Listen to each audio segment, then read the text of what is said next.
In the previous videos, we mentioned about giving presentations as a normal routine of a researcher throughout their research study. We mentioned about the purpose of doing presentations, which is to ensure the comprehension of the audience. Presentations require skills, and there are much to be taken into considerations before and during the presentations. Whichever you do during the presentations should directly service to the main purpose of doing the presentations, transferring the knowledge and information effectively to the audience. Therefore, you need to keep your presentation simple, get rid of unnecessary things such as complex animations, complicated graphics, unnecessary catchy background that can distract the audience during the presentations.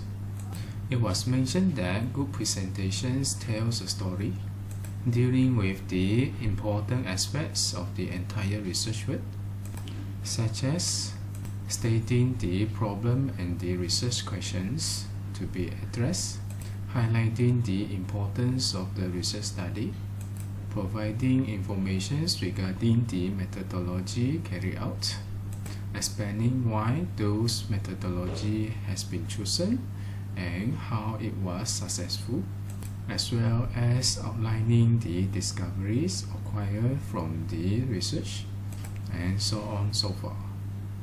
In these videos, we're going to discuss a bit regarding the flow of presentations as demonstrated in the diagram here. Consider this is a timeline for your presentations. This is where you start the presentations, and this is where you end your presentations. You're going to separate the presentation into four main parts, which are the introductions, the experimental methods or theories, the result and discussions, and the conclusions.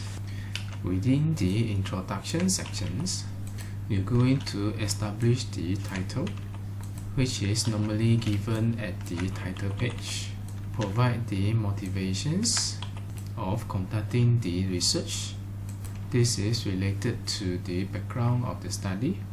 You might need to provide the current situations which trigger the necessity of conducting the research. Next, you will need to state the research questions, indicating the problem that the research intends to resolve, or providing an open questions that need to be answered by conducting your research. The second part, you will go for the experimental method or theory. This is the section you provide brief explanations of the experimental method used and or the theoretical background.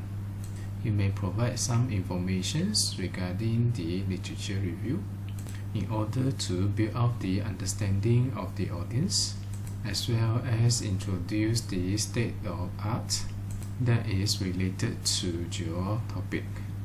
You need to explain the experimental works, the test setup, instrumentations, and all the relevant specifications and details related to your methodology. After that, you will discuss the result and findings. This is the part where you show the result and discuss their meaning. Then, there will be answers to the open questions which you have posed in the introduction section. Make a connections between the two parts here so that the entire presentations are intact with a clear theme. Next, it will be the conclusions. This is where you post some take-home message to the audience.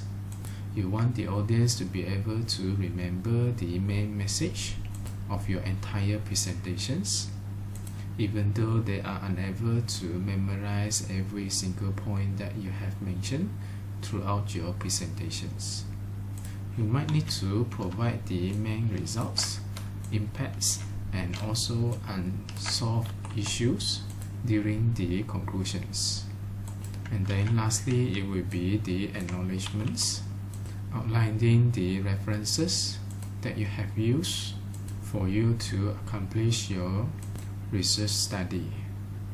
What you see here, the flow of presentation here is rather typical, following the sequence of the typical structures of the technical writing, such as the journals, papers, or thesis. However, you need to know the limitations of the presentations. First, the audience are given limited amount of time to comprehend the content of presentations.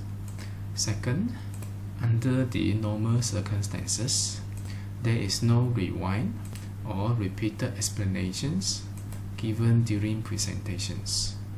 That means the first time the information is being delivered to the audience must be able to grasp it. Any missing link somewhere along the presentations, this will affect the comprehensions of the audience at the later part of your presentations. Due to these limitations, normally we will not expect the same degree of complexity in terms of the informations being delivered to the audience as compared to the technical writings.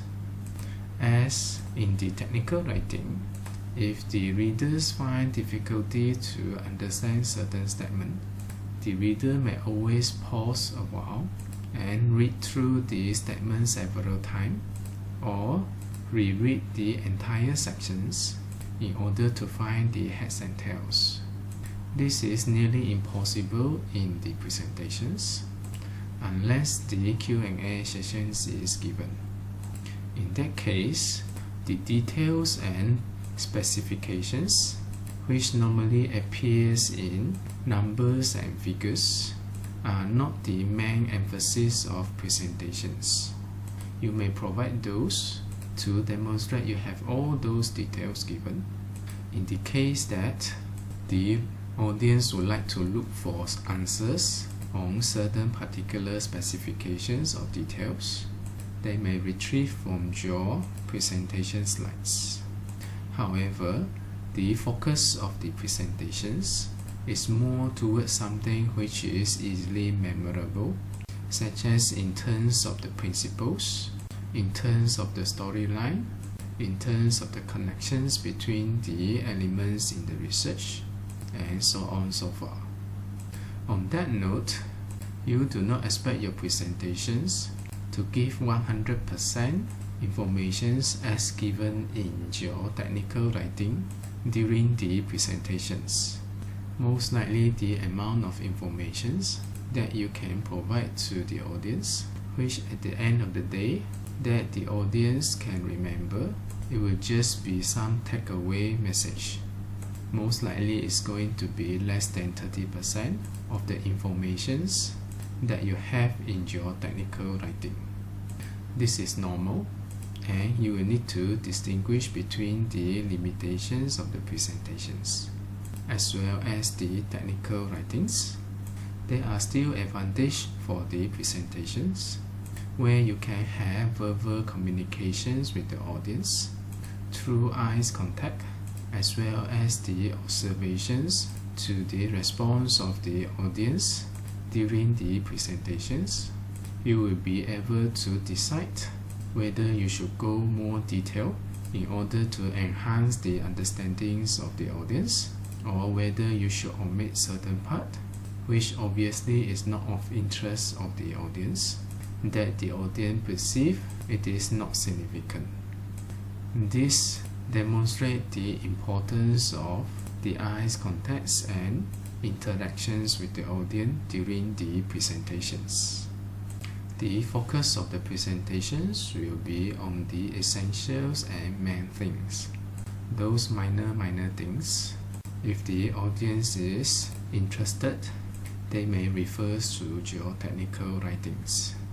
Another good practice of you is that you provide handouts of your PowerPoint slides to the audience of course depending on the conditions, whether it is necessary or whether it is applicable.